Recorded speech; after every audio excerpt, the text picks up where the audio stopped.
Hey team, so welcome back to another episode. And today I wanted to talk specifically about change. So a little ramble at the beginning, and then I really go through it because I've had one of those weeks where it was just so front and center that I just wanted to talk about some of the elements of it that resonated as I was talking to bigger groups of people and teams.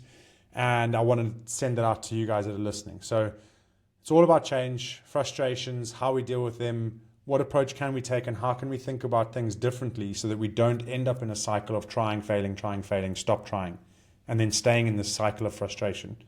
So take a listen, and I hope you enjoyed it as much as I do. Welcome back to the Identity Human podcast with your host, Don. So it's a Thursday now, and it is the evening, and it has been one heck of a week for me. Honestly, it's probably one of the busiest it's been in terms of time crunch that I've had for a long time. And how amazing is that? You have to work really hard, I think, at being able to flip from, oh, I'm so busy in a negative way to, oh, I'm busy in a positive way. Because you kind of work your way into asking for these things, if that makes sense. Anyway, what are we going to talk about today? Today, we're going to be talking, it could be a 5-minute episode if I say what I need to say, and it could be longer. But I'm going to talk about change, because I think that's a big frustration point that a lot of us experience and a lot of people that I talk to experience. And what do I mean by change? Because you hear change. I'm talking about the New Year's resolution as an example. You start doing it for 3 weeks. You look around, nothing's changed. You get fed up. You say, that doesn't work. Breathing is a good example. You start doing some breath work, and after a while, you go, nothing's changed. So you say, breath work doesn't work. You start to wake up at 6 in the morning, at 5 in the morning, and you're not an early riser. And after 3 weeks, you go, I'm tired. Actually, nothing's changed. So you stop doing it. You start to go for runs, and you don't lose the weight as quick as you want to lose it. You don't get as fit as you want to be, as quick as you want to be. And then you go, that doesn't work. And you keep repeating these same patterns that you try things, and you get frustrated because they don't seem to be working, so you stop doing them. Now, this is particularly important because I did a team dynamics session today with a group of individuals, and it was so good because they kind of really understood that change does take time, and the best type of change that you will see is the type of change that you don't see. I know that that's going to be confusing, right? But hear me out.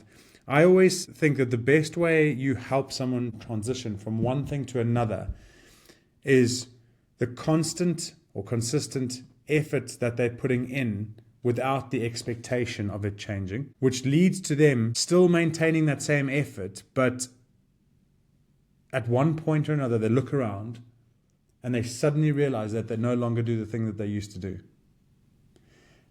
And I think that's if you hear like resistance, the more what you resist persists. If you're trying to force something and you really are going after it, and it just seems to get further and further away the closer you get to it. This is what I'm kind of talking about, is like the real change that we're talking about. I'm not talking about the 1 week transformation, like I've turned my life around. I no longer do that, right? Because circular thinking, it sometimes will come back around. And if it does, and you're not expecting it, I think the real change is the change that you don't put effort into doing intentionally. You may start out for it, but actually it's one of those where you start doing a habit, you start something with the open mind of, let's see where this goes. Because when you do that, I feel like you let go of all the things that you're trying to change, and you keep in your mind, and you don't think about those. There's so many different threads that tie in here. Acceptance, awareness. So if you're angry, don't try and not be angry. Just be aware that you're angry, right? So you've heard that in so many different ways. It's the same thing is you've got to be aware of where you are and everything that's led you to where you are right now. But everything that's led you to where you are will not lead you to where you will be, because that is up to what you do now.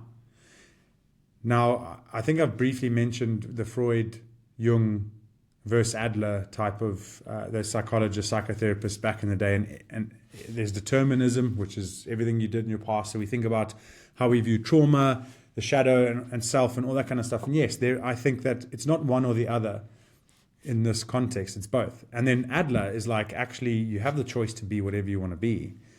And that's in the future. So choose.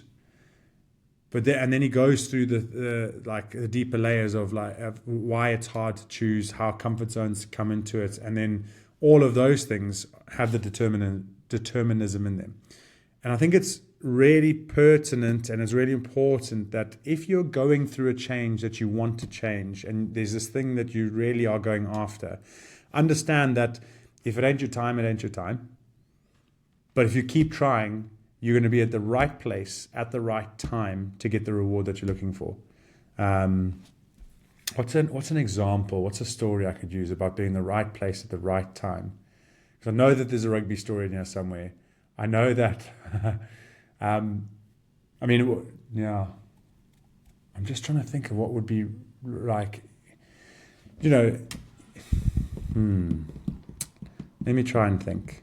There's so many different ones. There's bursary, there's rugby, there's moving over, there's meeting the right person at the right time. I'm not going to maybe give an exact example here because I think right place at the right time. How can I really send this home? Is if you're really, I don't know if you heard. There's a podcast today, Mel Robbins, that I was listening to that Ray sent me. And Mel Robbins talks about you can try as hard as you want, but if something doesn't happen at that time, it's because it's not meant to. And when it does happen, it's meant to happen. Does that make sense? So it's almost like giving up control is a big theme of that. And that's kind of where I think a lot of us really struggle, myself included, is when you're trying to make a change and we really tie it back into self-awareness. You go, I've done a personality test and it's taught me so much. And then a couple of weeks later, you go, oh no, it's not quite what it seemed. Those things are a load of nonsense. They lead you down this path and then you end up getting down to the bottom of it and you realize that there's nothing there. Then you go back to how you were. But actually, if you're going down the path of self-awareness in the attempt to change something about yourself, then what you've forgotten is you haven't accepted the thing that you're trying to change. And if you haven't accepted the thing that you're trying to change, that thing that you haven't accepted will still be with you in the future. I know that we're getting quite complicated, right? But simply put, I really wanted to drive home the point that if you are going through something that is frustrating because it's not meeting your timed expectations, understand that as human beings, we want things to happen quicker than they can. And yes, there are things you can do to influence change, and there's things that you can do to force it. But I genuinely find that if you force that change, it doesn't last long. It comes back around. Whereas the long-term change, I talk about building a house and you've got to do proper foundations.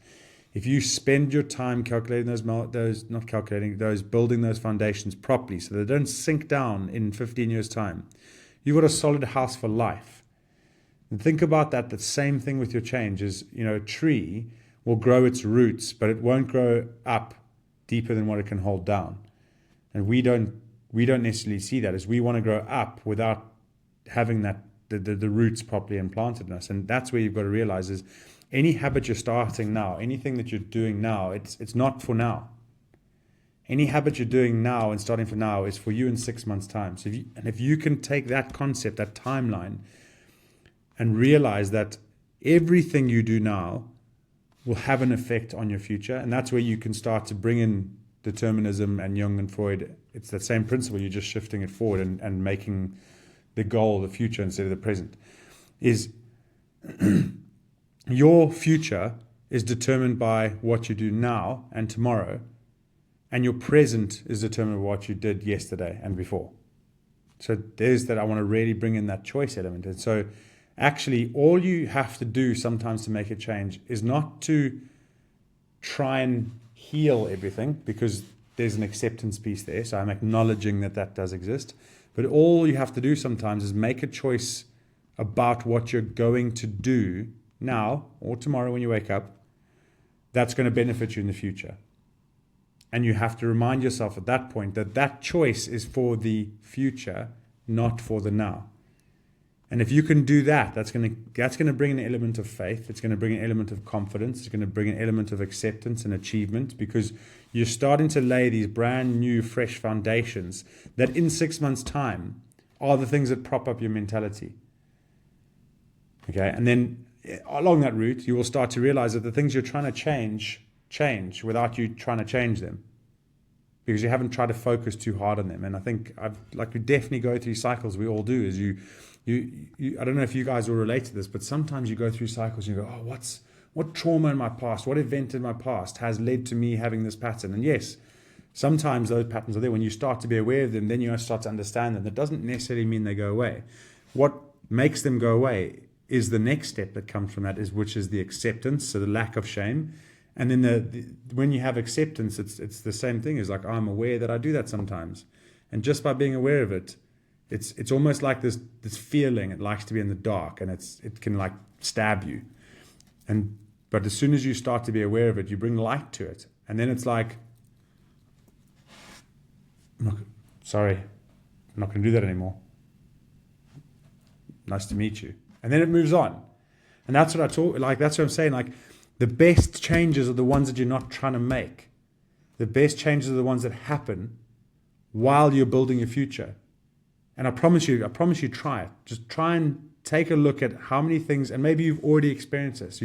You've tried to make a change. You tried so hard. Then one day you were like, it's not going to happen.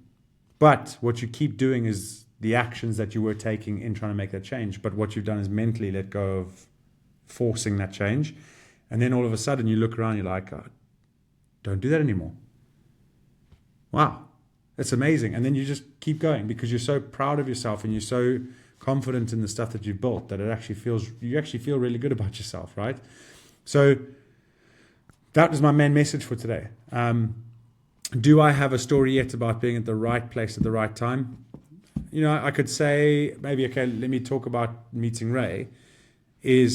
I did go through a phase where, from Zimbabwe, was it in Zimbabwe or South Africa, where, you have all these young man tribulations. I wanted a girlfriend and I just wasn't getting one, right? So you sit there and you're frustrated. And I even remember having conversations with family and friends of family about, don't worry, one day she'll just hop right onto your lap. I mean, funnily enough, at that point, my little toy pom that I had jumped onto my lap and everyone had a good laugh. And I was like, but it's a dog, it's not a girlfriend. Anyway, fast forward to an 18th, like hammer drunk.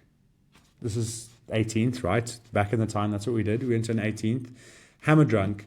And I didn't seek Ray out, but we just happened to meet on the dance floor and we met. And that the story unfolds from there. It's like then she had to train at our pool and that's how I got to meet her sober and we started to chat and everything. And it was literally the one time that you don't go and I was just there to have fun with friends.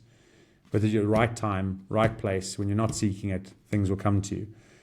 And I know it's a really fluffy concept to accept until you've experienced it. So I do appreciate some of you might be like, that doesn't work, I'm going to try. Because I was there. People used to say that. And you still go through patterns. You've just got to learn to let go. And actually, I think you start to actively go, I'm just going to let go of that for now and watch how things change. So if you can be at the right time, or you can accept that everything in life is about timing, and you can just make sure you're as prepared as possible for when that timing is right, things start to flow because you're allowing things to just move through you. And I hope that message lands. That's tonight's or today's podcast. That's all I'm going to say. Is I hope that if you're struggling with change and you think you're not changing, just listen to this podcast. Listen to some of the stuff I say. Leave a comment. Send me a direct message. Email me back from the email that you may have received if you've subscribed. And just tell me your frustrations. I promise you there is an answer there. And it's okay. I won't necessarily give the answer. I might ask you a question that gets you to find the right answer. But I really want this to make a difference. Short, sharp, sweet, applicable, and timely. And if you're listening to it to this far, then it is there. And if the message hasn't hit home, listen to it again and try and see what else you can pick up. Okay? So thank you very much for listening. I really appreciate you. I'm genuinely grateful for any of you that keep coming back. You keep listening. Even though if you look on the analytics, those are just numbers. If I had you guys sitting here in this auditorium, that would be number one. That like connecting, knowing that we can make a difference. And just slight segue, at that team workshop I did today, everyone I said, what are you doing the job for? Like, you give away half of your life to come to your job. So it's important that we all know as a team, what are we here for? And all of them said family. So I said, isn't it incredible that if I can go and have an effect on you guys as I'm standing here, and I can say something today that helps you perform better at work, be more confident, be less stressed, because of an insight that it gave you, I know that you're going to go and take that positive vibe, that positive energy back home. And when your kids make a mistake, or your wife or your husband does something that normally would trigger you and you don't get triggered, you're making a difference at home. I think that's so important. And that's displacement, by the way, 101, is when something bothers you here, you take it out over there. And so I really want us to think about how we can have an effect on ourselves and how that has a spiderweb effect on everything else. And I want you guys to know that I'm really want us to all start to see that butterfly effect, the spiderweb effect of, if you can work on you for me and I can work on me for you, then I know that the better I can be for me, the better I can be for you. The better I can be for you, the better you can be for you. The better you can be for you, the better you can be for whoever else that is relying on you. And that's how we start to have a positive effect, because then that same thing starts to happen there and one out. If you're raising kids, that's their future that you're raising. If you're interacting with your partner, you're making their life better and they go to their own spider web. And it's just this, that's where, if you don't think we're all connected, we really are. Everyone you interact with, in one way or another, you can have an effect on. And but don't start with them, start with you. I promise you that's the way to go. Okay, so sending out much love, sending out much appreciation, keep believing in yourself. Let's keep doing this thing. Let's keep connecting. Let's keep raising the bar. Okay, Ubuntu, we are who we are to others. I'll work on me for you. If you can work on you for me. Have a great day.